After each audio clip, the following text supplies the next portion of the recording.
Najua ya kwamba ungefurahi sana kuona ukizunguka dunia unavyotaka. Utembelee fukwe zote duniani, hoteli na sehemu nyingine nyingi. Labda unasema ya kwamba kuna siku ukipata pesa utafanya starehe kwa kutembelea sehemu mbalimbali ili kuendelea kuona uumbaji wa Mwenyezi Mungu. Ndugu yangu, nakutakia mafanikio mema, lakini kumbuka ya kwamba hata uwe na pesa kiasi gani, kuna sehemu ambazo hautotakiwa kabisa kutembelea. Ni hatari, na ni sehemu nyingine ni kwa sababu serikali haitaki wewe kutembelea huko. Msikilizaji wa somo la leo tutaenda kuyafahamu maeneo hatari zaidi ambayo hayaruhusiwi kabisa kutembelea duniani. Hizi ni baadhi tu ya sehemu ambazo kamwe hauruhusiwi kabisa kutembelea, hata kama utakuwa na kiasi kikubwa sana cha fedha, mwanangu mwenyewe. Mimi naitwa Clarence Aldo, Facebook pamoja na Instagram. Karibu sana.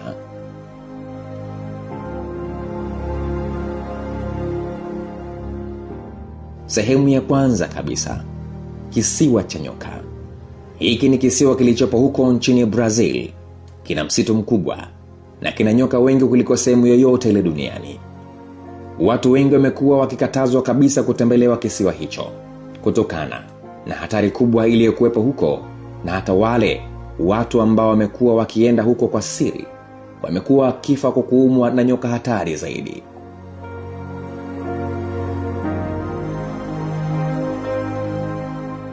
Msikilizaji, karibu tuangalie sehemu ya pili. Sehemu ya pili ni ya kupangilia mabomu na kulipua. Hii ni sehemu iliyopo huko nchini Marekani, ambayo hutumika kutengenezea mabomu ya nyuklia zaidi ya 1000 na kuyajaribu huko huko. Hata ukiangalia ardhi yake haipo na muonekano mzuri kutokana na mabomu hayo ya nyuklia ambayo yamekuwa yakijaribiwa kila siku. Serikali ya Marekani imewakataza watu kwenda huko kutokana na hatari iliyokuwepo, na hata wale wanaoishi huko ambao ndio watengenezaji wakubwa wa mabomu hayo wamekuwa wakiishi kwa tahadhari kubwa zaidi.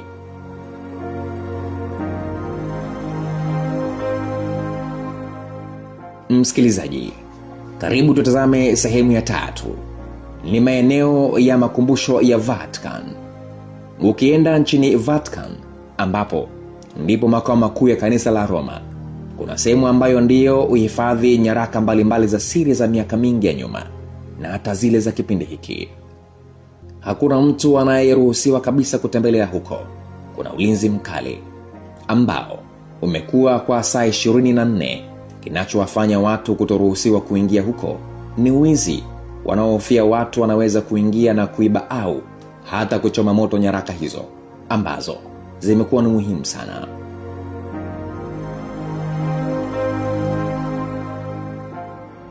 Msikilizaji wa somo la leo, sehemu inayofuata, chumba cha Malkia.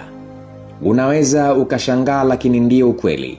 Hakuna mtu anayeruhusiwa kuingia katika chumba cha Malkia wa Uingereza Elizabeth wa pili zaidi ya baadhi ya wanafamilia na yeye mwenyewe.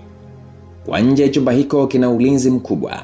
Askari wamekuwa wakitembea kuhakikisha hakuna mtu yeyote anayeingia, japokuwa mwaka 1982 mtu aitwayo Mikhail Faulkner alifanikiwa kuingia, na alipogundulika haraka akatolewa na kupelekwa polisi.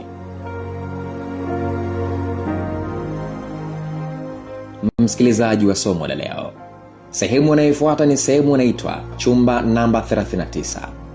Hiki ni chumba cha siri kabisa huko nchini Korea Kaskazini. Chumba hicho ndicho chenye siri kubwa juu ya mabomu ya nyuklia yanayotengenezwa huko. Hakuna mtu yeyote anayeruhusiwa kutembelewa huko zaidi ya rais mwenyewe Kim na baadhi ya wakuu wa jeshi, kwani kumejaza siri kubwa ambazo kama zitagundulika basi wanaweza kupigwa muda wowote ule. Msikilizaji wa somo la leo, lipo eneo linalofahamika kwa jina la Chenbad. Tunaambiwa kwamba hii ni sehemu ndogo sana nchini Ukraine, ambako tarehe 26 mwezi wa 4 mwaka 1986 kulikuwa na ajali mbaya ya bomu la nyuklia. Lilijilipua huko, maji yakaathirika, ardhi na vitu vingine vyote vikaathirika.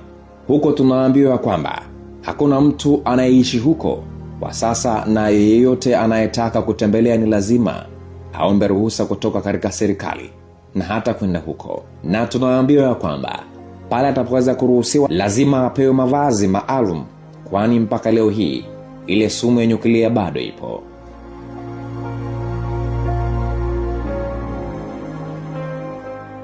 Msikilizaji wa somo la leo, haya ni baadhi tu ya maeneo ambayo hatari zaidi kuwahi kutokea duniani, ambapo mpaka sasa haruhusiwi mtu yeyote kuingia wala hata kutembelea. Mimi naitwa Clarence Aldo, Facebook pamoja na Instagram. Asante.